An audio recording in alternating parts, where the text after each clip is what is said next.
I see how Ted has set me up too with the rookie speech and the non-specialist speech.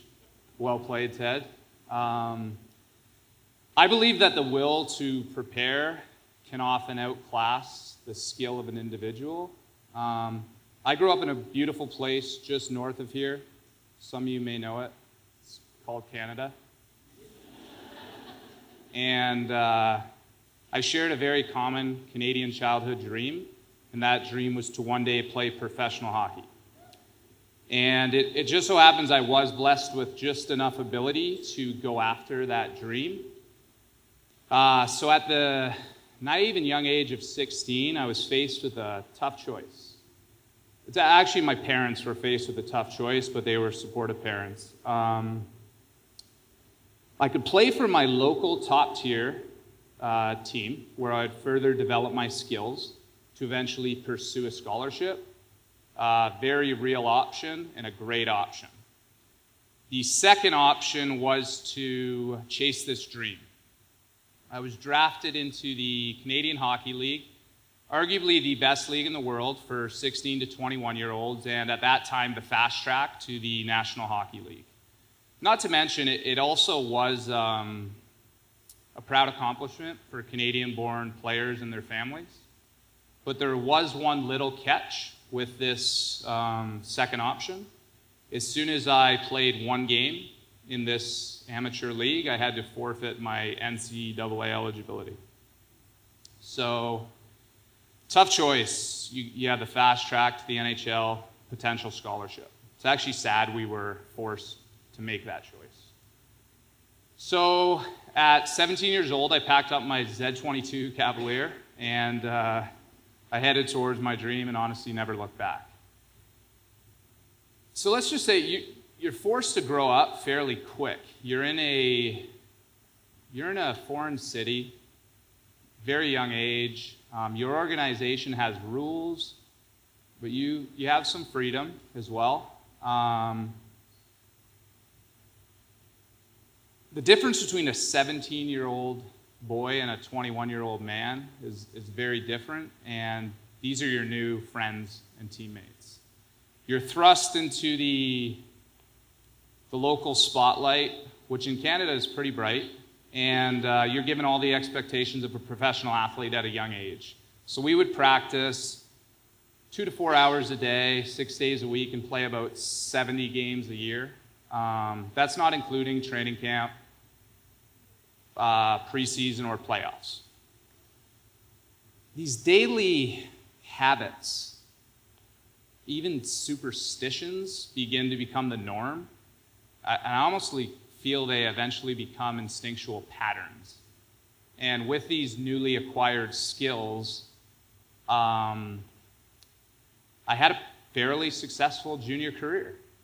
And it eventually allowed me to test my abilities at the professional level. And many of those were here in Charlotte. Go Checkers. If we know who the Checkers are. So 9 years of battling it out in the minor leagues. I finally skated my way into my first NHL contract. And in the very same week, I received a career-ending concussion. And I never laced up my skates to play again. So at the height of my career, I was told to move on. I sat in the neurologist's office, and he's like, I'm trying to think of what he said. We will never medically clear you to play again. He said it calmly, too. I was not so calm on the inside. I sat there pretty quiet, humbled, a little confused as well. My career was over, but more importantly, I had lost my place in this world. I had no real direction. I wasn't worried, but no real direction and little education because of that choice a long time ago. I had to think fast, and I knew one thing, and it was hockey. So what I want to share with you over the next few moments is a set of qualities that this amazing sport gave to me I wasn't even sure at the time, or didn't know how valuable or rare they would be until I transitioned into the working world. It's now the same ideals that I look for in business, respect in people, and just respect in general. So I'd like to give these qualities a label: life lessons from the minors.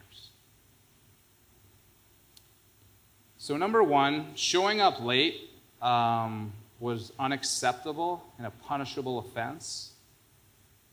If we weren't expected to arrive early, we weren't expected to arrive on time, we were expected to arrive early. 15 minutes literally meant, 10 minutes early literally meant 5 minutes late, whatever the hell I'm trying to say here. You know what I mean. Players were fined, left behind, suspended, even cut from the team. And this is something that has just stuck with me. So one important point too, I guess, is to say is this was an expectation of your organization, but it was often enforced by your own teammates. Everyone was held accountable to these standards. So how do I apply this today? Put simply, I believe you need to have a genuine respect for people's time. I am the guy in the waiting room 20 minutes prior to his dentist appointment. I honestly can't help it. But I also do expect this of everyone, friends, family, colleagues especially. Showing up on time to me is a choice. And it may define you, good or bad. So I believe we should plan accordingly to arrive early, always. Number two, I learned how a dress code can be important. As players, we were expected to wear a suit and tie to every game. It was the standard. We even took pride in outdressing our fellow teammates. So what does that honestly mean today? How is it even relatable? Well, I mean, I feel you need to look the part, whatever that is. I think it's fair to say we all have a mirror in our house or home, correctly? And I'm also fairly confident that we all take a look, one last look in the mirror before we head out into the world for the day. If not, I suggest to start. My advice, the next time you stare into this judgmental reflection, is just ask yourself one simple question. Do I look professional? Or do I look professional enough for the arena I'm about to enter? In other words, figure out what your industry demands and respects. And I am not saying be a square, trust me, or even common. I think you should have some pride in your personal style, but know what your field expects, because people will notice. Let's take a look at this getup, for instance. I'm 100% confident that this vest is so fitted I'm having trouble breathing up here. And I'm well aware that these jeans can only be labeled as standing room only.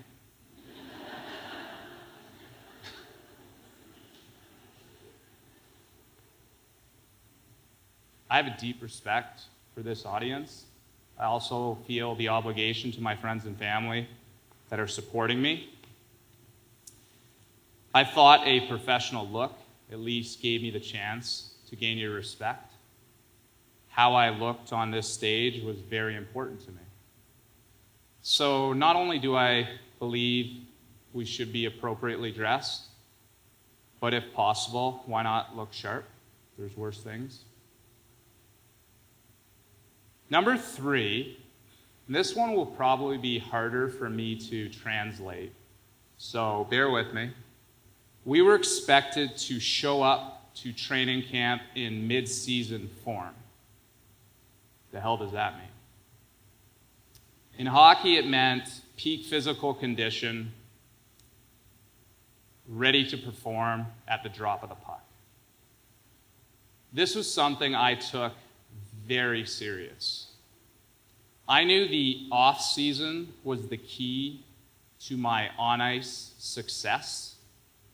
We all had the same offseason, which meant we all had the same opportunity to improve. The offseason is where you made your gains, and it was a chance to address your weaknesses. The offseason was harder than the season itself if you approached it correctly. So how does that even relate today? Come to work fully prepared every day, but within reason. We get to dictate what our downtime looks like. We get to choose what our evenings and weekends are filled with. This is within reason. I realize there's all different family dynamics. We also get to choose the types of people we surround ourselves with. So I say choose wisely. I even recommend doing a little work behind the scenes to kind of help stay ahead of the curve. And I've often found that progress is typically made when no one's watching.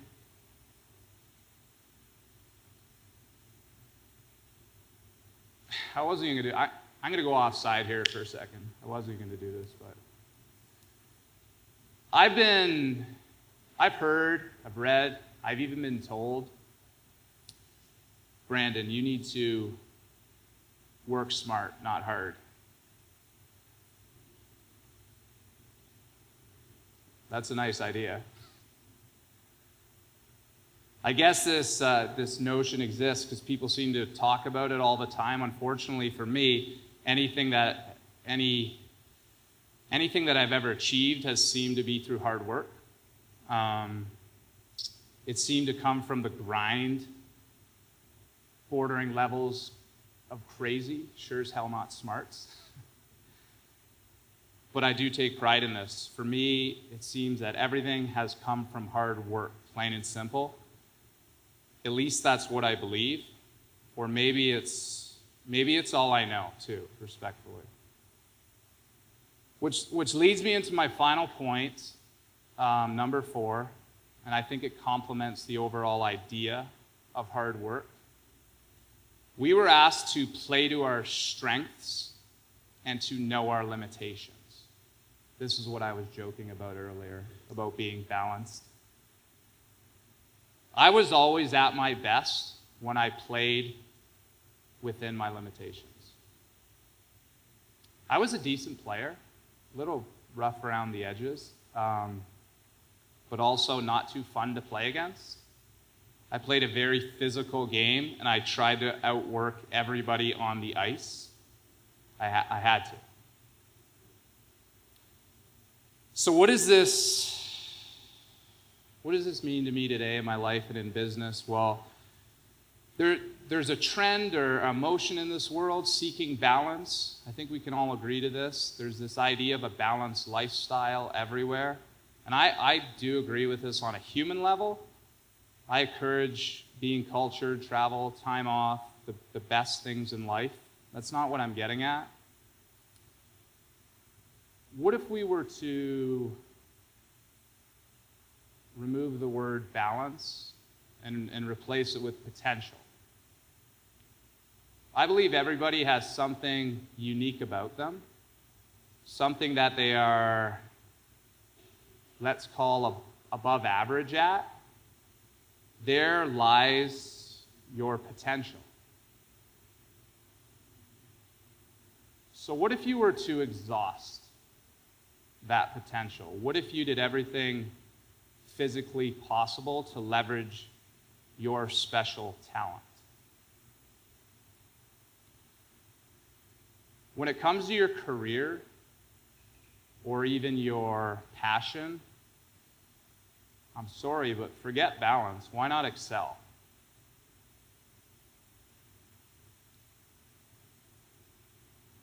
It was called the minors for a reason. I was a minor league caliber hockey player. I wasn't good enough to just skate by. I didn't have enough abilities to just skate by. I needed to do enough right behind the scenes just to get a look. And yeah, it took me 26 years to realize my dream, and in the same week, it was gone. But don't feel bad for me. I'm not sad about this story. I love my story. I got to have a cup of coffee in the NHL. It was fucking amazing. Come to think of it, it was probably a pour-over. My childhood dream was to share the ice with those I idolized, and I did everything physically possible and made that dream a reality. I think the very reason I was able to walk away is because I had nothing left to give. I literally left it all on the ice. So, in the end, what did this beautiful sport, which now I consider a way of life, give me? Resilience, first and foremost. But more importantly, it helped channel a relentless work ethic by asking me to pursue my true potential. It showed me that the offseason is where most contracts are signed. It introduced routine, which led to discipline and eventually confidence.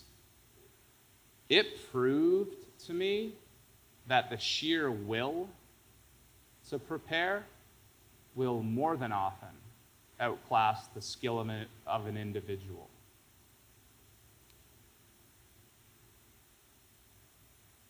You can never be too early.